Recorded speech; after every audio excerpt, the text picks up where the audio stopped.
Gloria, gracias por estar con nosotros en Infobae. Gracias, Luis, un gusto estar aquí contigo. ¿Cómo hay que hablarle a un progre?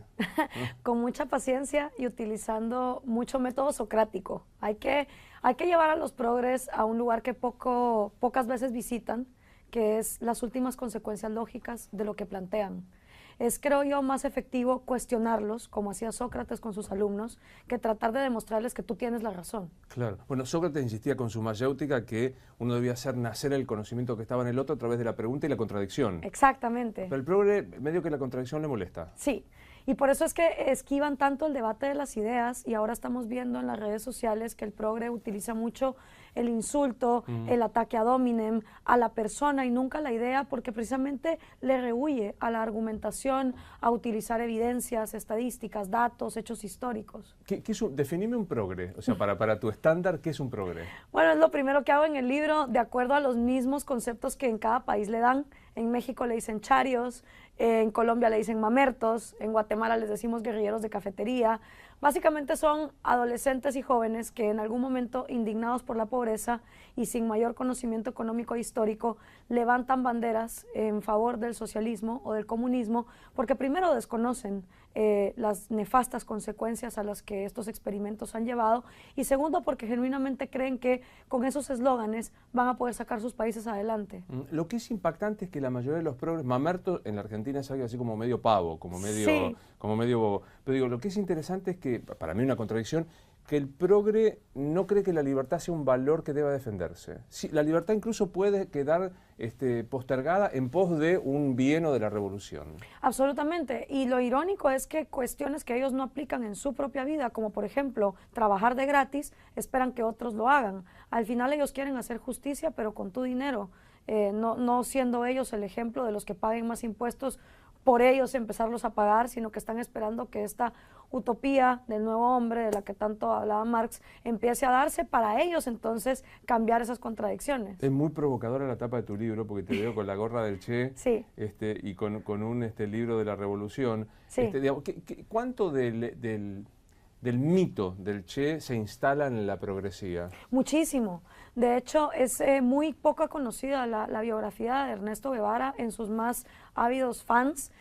Yo acabo de leer, de hecho, una biografía de Fernando Díaz Villanueva de Ernesto Guevara, donde aprendí muchísimas cosas, empezando porque donde le pusieron el apodo del Che fue en mi país, en Guatemala, claro. Y las contradicciones que él tenía. Él estaba, de hecho, buscando llegar a Estados Unidos y estaba buscando una visa para llegar a hacer plata. Él llega a Guatemala no por el ideal comunista, como muchos piensan, sino a buscar hacer dinero, y así lo escribe en sus propias cartas. Entonces, yo quise meterme con esta figura que considero que los jóvenes en América Latina no vamos a llegar, bueno, yo ya no tan joven, pero no van a llegar a ningún lado si tienen como modelo a una persona que violentó la vida y la propiedad privada y la libertad de sus semejantes en pro de unos ideales que tampoco se cumplieron. Entonces, la tapa busca eso, busca cambiar el rifle por un libro que en lugar de decir revolución tiene la R tachada para evolucionar, que en lugar de un habano tiene una pluma para dar la batalla a las ideas, y que en vez de un uniforme verde olivo tiene un vestido pues verde esperanza, porque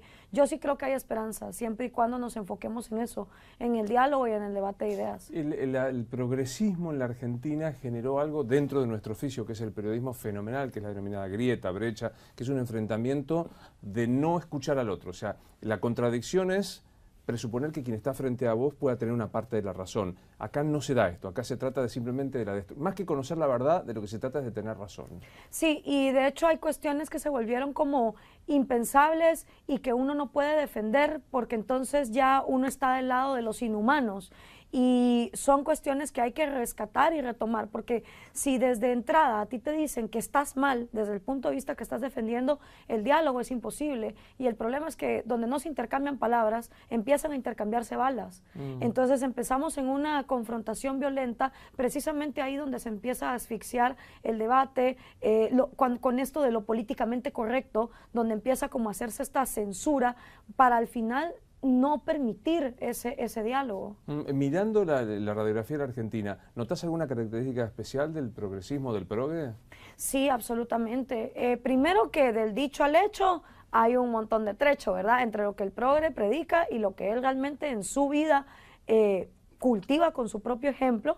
En la Argentina tú ves que muchos hablan de redistribución, pero ellos ni locos estarían dispuestos a dar una parte de su salario ni a sacrificarse a sí mismos en pro de esas batallas que quieren ganar. Y además sí creo que aquí se les ha ido un poco la mano a ciertos grupos tomando las banderas como la bandera feminista, la bandera ecologista, la bandera pacifista, que al final crean más violencia y más confrontación de un grupo que lo que quiere es venir a aplastar a otros grupos, no a lograr una convivencia pacífica. ¿No sos feminista? No, para nada. ¿Por qué?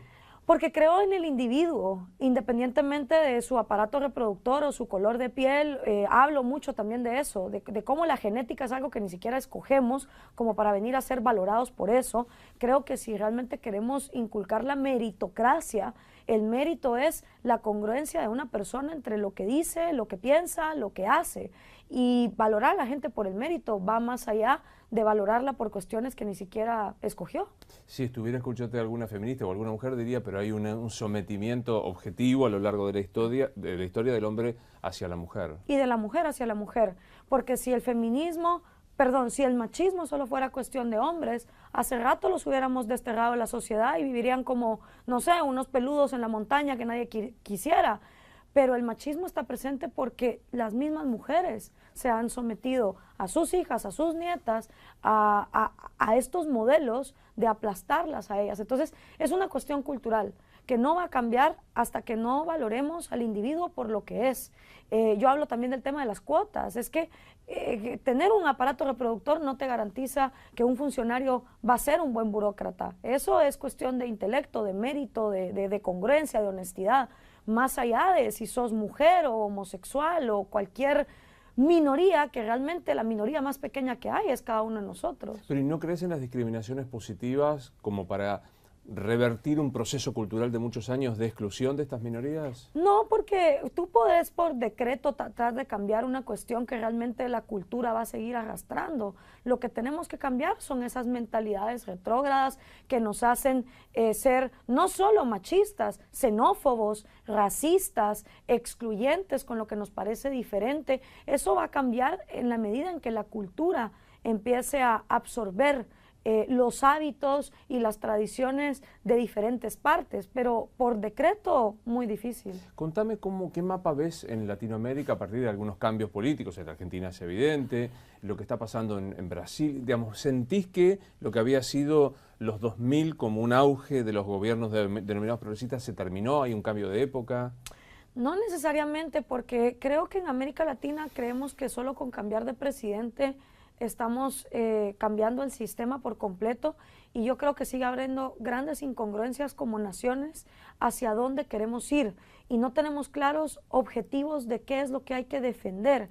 Las naciones que más progresan en el mundo, que son las que puntean en el índice de libertad humana, en el índice de libertad económica, son naciones que tienen claro que hay cuestiones que son inviolables, como por ejemplo la propiedad privada, los derechos individuales, la libertad de comercio, el respeto por la libertad de expresión.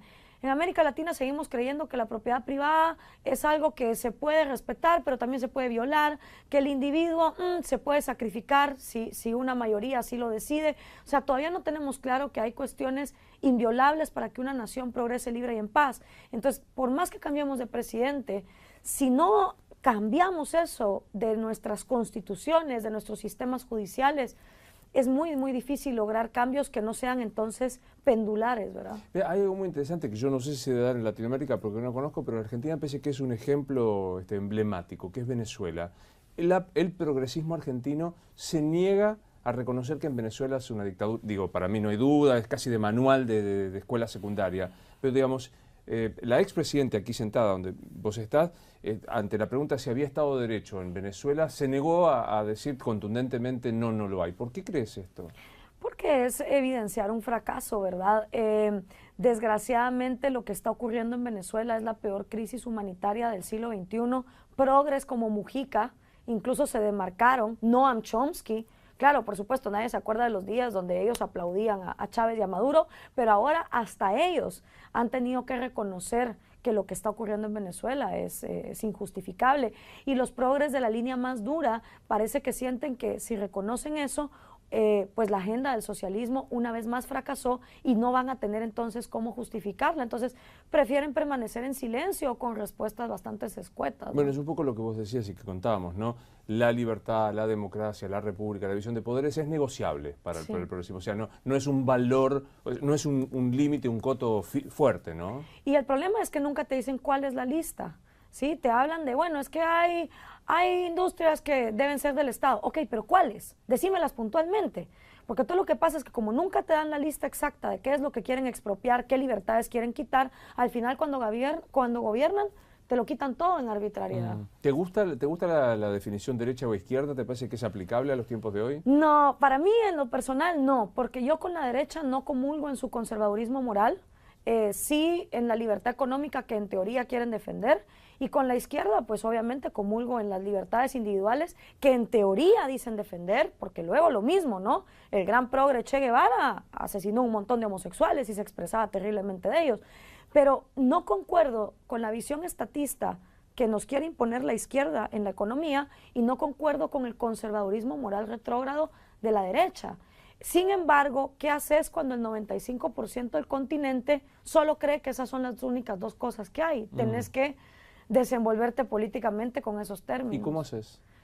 Pues yo trato de explicar que yo tengo una ideología que abraza esa libertad económica y esa libertad individual, que es muy poco conocida aquí, que es la ideología del liberalismo clásico o libertaria, y que esa es una tercera vía que nunca se ha implementado, por supuesto, políticamente, pero que también poco se conoce.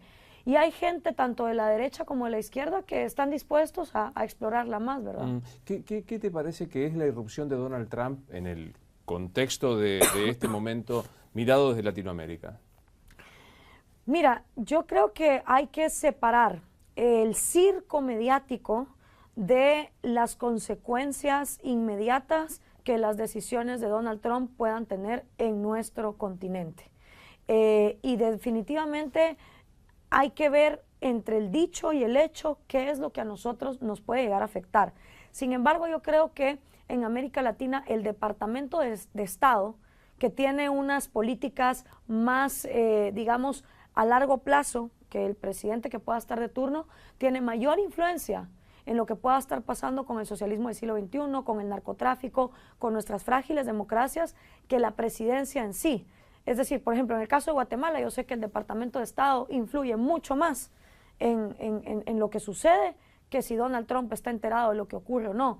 Entonces, yo invitaría a los latinoamericanos a analizar más allá del circo político, qué es lo que realmente nos puede llegar a afectar tanto en economía como en seguridad, ¿verdad? Miremos un poco Latinoamérica y pensemos en referentes, excluyamos Chávez, que me parece, o Maduro, que son una expresión radicalizada, pero ¿qué han significado Dilma Rousseff, Lula, Cristina Kirchner, Pepe Mujica en cada uno de sus países? Yo creo que han sido una gran frustración, ¿verdad? Porque si tanto el modelo de Lula, de Dilma, de los Kirchner acá, hubiesen logrado lo que tanto proponían, entonces no hubiera habido un cambio pendular, aunque fuera solo superficial de la presidencia, ¿verdad? Y ahora, por supuesto, se están destapando un montón de casos de corrupción, de desfalcos a la economía, pero desgraciadamente el votante nunca culpa al causante del problema, siempre va a culpar al que está gobernando en el momento en que el problema está ahí en la cara. Eso incluso está pasando con Maduro. Hay gente que te dice, no, si el problema no era Chávez, el problema es Maduro. No, es que Chávez dejó la bomba corriendo, igual que los Kirchner dejaron la bomba corriendo y Rousseff dejó la bomba corriendo. Entonces, si no viene cambios estructurales profundos en los siguientes liderazgos, vamos a tener entonces otra vez un retroceso. El péndulo, ¿no? Háblale a alguien que te está escuchando y que se define como progresista. Pues yo a lo que los invito es primero a leer el libro, a dialogar. Yo creo que no hay nada de malo en sentarse a hablar, es lo más pacífico y más civilizado que puede existir. No hay que tenerle miedo a escuchar a alguien diferente. Yo de hecho en todo el libro relato varios diálogos que he tenido con progres en todo el continente, desde el debate que tuvimos aquí con la diputada kirchnerista, pasando por estudiantes de universidades que tienden más al marxismo, y es lo más nutritivo que he podido hacer en mi vida, porque de ese mismo diálogo uno también va afinando su propio pensamiento. ¿Qué es el Che Guevara para vos? Ay, el Che Guevara es una persona que fue altamente incongruente entre lo que decía y lo que hacía, un alma muy frustrada, que encima se creía con la arrogancia de creer que sus ideas valían más que la vida de los demás. Y para mí, si tus ideas son tan buenas, no tienen por qué ser impuestas, mucho menos a punta de pistola. Gracias por haber venido, Gloria, sos muy amable. Gracias a ti, Luis.